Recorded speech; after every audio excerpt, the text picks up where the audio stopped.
New blog আজি যাবলৈ ওলাইছো মই যেহেতু আজি মহাবীৰ চিলাৰায় দিবস এই আমাৰ খাৰিজা দলাইগাঁৱৰ কিষাণ বজাৰত যাব ওলাইছো এতিয়া যাও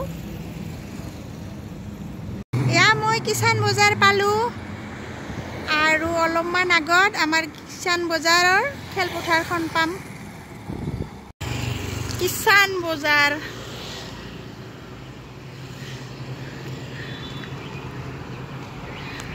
আৰু এইখন আমাৰ খাৰিজা দলাইগাঁৱৰ খেলপথাৰ পালুৱে মই আহি পালো আমাৰ খাৰিজা দলাইগাঁৱৰ খেলপথাৰত য'ত নেকি আজি চিলাৰায় দিৱস পালন কৰা হ'ব আৰু এইটো মহাবীৰ চিলাৰায় স্মৃতি মূৰ্তিটো পালো এতিয়া কাষ চাপিছো এতিয়া আমাৰ প্ৰসাদ ৰেডি ইফালে পূজাৰ যা যোগাৰ চলি আছে আৰু এইজন পুৰোহিত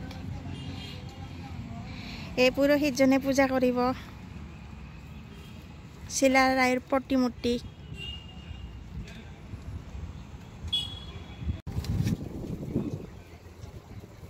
ৰেডি হৈ আছে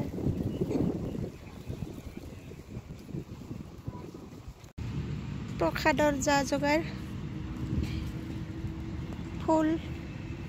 আমৰ পাত ডাব নাৰিকল শহীদ বেদী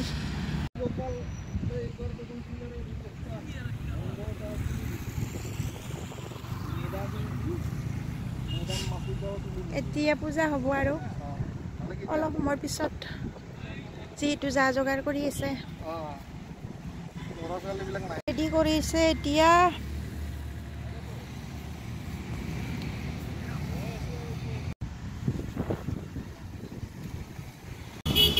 পুৰোহিতজনে ধূপ জ্বলাই আছে এয়া যা যোগাৰ কৰিছে প্ৰসাদৰ সকলোখিনি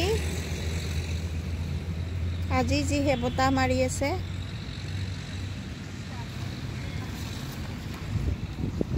প্ৰসাদ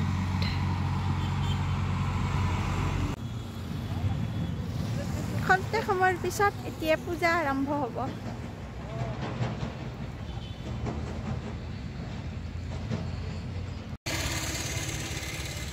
প্ৰতিমূৰ্তিত মালা পিন্ধাইছে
পবিত্ৰ দিন এই মাঘী পূৰ্ণিমা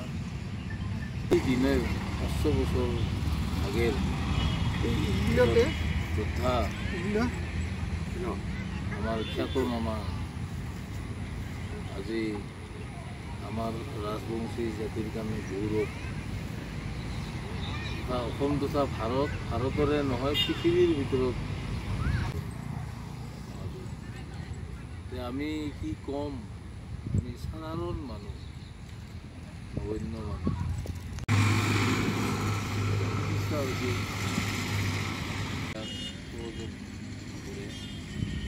যিয়ে নহওক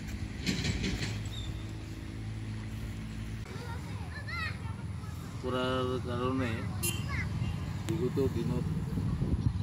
বহুত জ্ঞানী গুণী শিক্ষাৰ্থী জ্বলাই যিয়ে নহওক সেইসকলৰ মহান আত্মাগিলাৰ সদ্গতি হওক তাৰ কাৰণে আমি আজি শ্বহীদ মানে সন্মান কৰিবৰ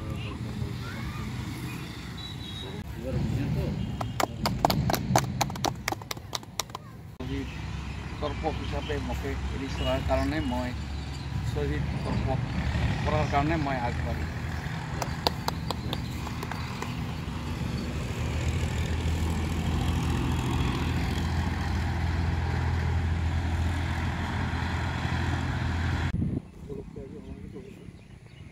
সমবেত হিচাপে আজি আমি আমি বিশ্ব মহাবীৰ শিলালয় পালন কৰি আহিছোঁ। যে কথা হ'ল কি আজি মিছনে এলা আমি মানৱ জীৱনটা হ'ল কি খন্তেকীয়া জীৱন যে আমি ধৰি লওক কোনোবাই 60 বছৰ বা 100 বছৰ 120 বছৰ যে আমি আহিছোঁ যে ধৰাত তেতিয়া নেকি তেওঁলোকে এই শ্বহীদ বিধিত স্থান পায়। গতিকে আজি যে ৰাইজৰ হৈ কাম কৰিলে যে কিবা এটা ক্ষতি হয় এইটো কেতিয়াও নহয়। আপোনালোকে অনুভৱ কৰিব যেতিয়া যিমানে কষ্টৰ মাজতে আপোনালোকে জনসেৱা কাম কৰিব কিন্তু আপুনি দেখিব তাৰ বেলেগ ফালে দিয়ে মেকআপ হৈ যায়। মই পতাকা উত্তোলনৰ বাবে অনুৰোধ কৰা হয় আৰু লগতে এই জেগাতে তেখেতলোক আমাৰ চিলাৰায় মহাৰাজ নৰনাৰায়ণৰ পতাকাখন উত্তোলন কৰিবলৈ আগবাঢ়িলোঁ আৰু বালাপাৰা। গতিকে কিছু সংখ্যক নাম বিষয়ে আমি ভাবিব পৰা আমাৰ শক্তিয়ে নাই। আমি আমাৰ ঘৰখনতে আমি নাম বোলা হ'ব নোৱাৰোঁ জন্মদিন। তেতিয়াহ'লে ভাবক আমি কিমান গৌৰৱান্বিত, আমি কিমান ওপৰত নাই, মনৰ বল নাই আৰু এটা ঈৰ্ষা ভাৱ আমাৰ সদায় বিৰাজ কৰি থাকে। এই ঈৰ্ষা ভাৱে আমাক চব খাই দিছে। মই কওঁ যে অলপ এতিয়া পতাকা উত্তোলন কৰিবলৈ সাজু।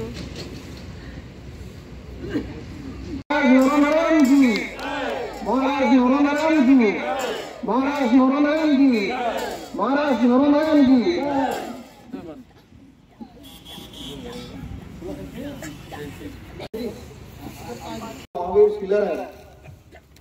এই আমাৰ কাৰিগৰ এলাকাৰ অতি মানে বৃদ্ধ সম্মানীয় অতিকৈ আমাৰ লগত মানে আজীবন ধৰি চিলাৰায় মিছনৰ লগত সংগঠিত বা সভাপতি হিচাপতো আছিল, প্ৰাক্তন সভাপতি হিচাপতো আছিল তেখেত মাননীয় ৰমেশ চন্দ্ৰ ৰায়।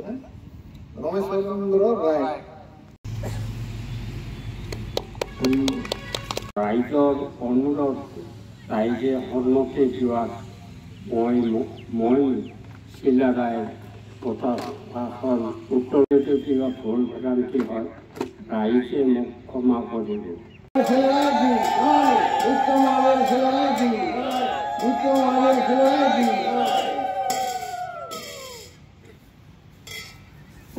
হৈছে নহয়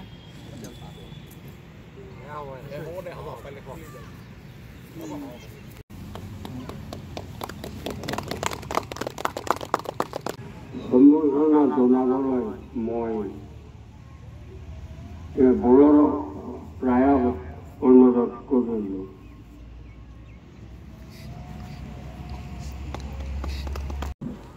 আজিৰ পাঠক ধৰেন বৰ্মন ডাঙৰীয়া চিৰশান্তিৰ কাৰণে ভাগৱত পাঠ তথা এই আৰম্ভ। অঞ্চলৰ চিৰশান্তিৰ কাৰণে মানুহবিলাকৰ উৎসৱৰ পৰা কেনেকৈ হয় হিৰণ্যকশিপুৰ হিৰণ্যকশিপুৰ ক'ৰ পৰা আহিছিল তাৰ বিষয়ে অলপ আমি আপোনালোকক জনাব বিচাৰিছোঁ যে হিৰণ্যকশিপুৰ এই যে মণিৰ যেতিয়া কুমণ্ডলত এটা সৰু মাছ সোমাইছিল সেই মাছটো দিনক দিনে বাঢ়ি মানে 2 দিনতে নন্দন মহাকাৰ কৰে চব জগতৰ ৰজন এই যে পদমতি শেষ হ'ল এতিয়া নাম কীৰ্তন হ'ব নাম পাতি আহিছে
Isnai boku dia baik dol kopi non nonai soal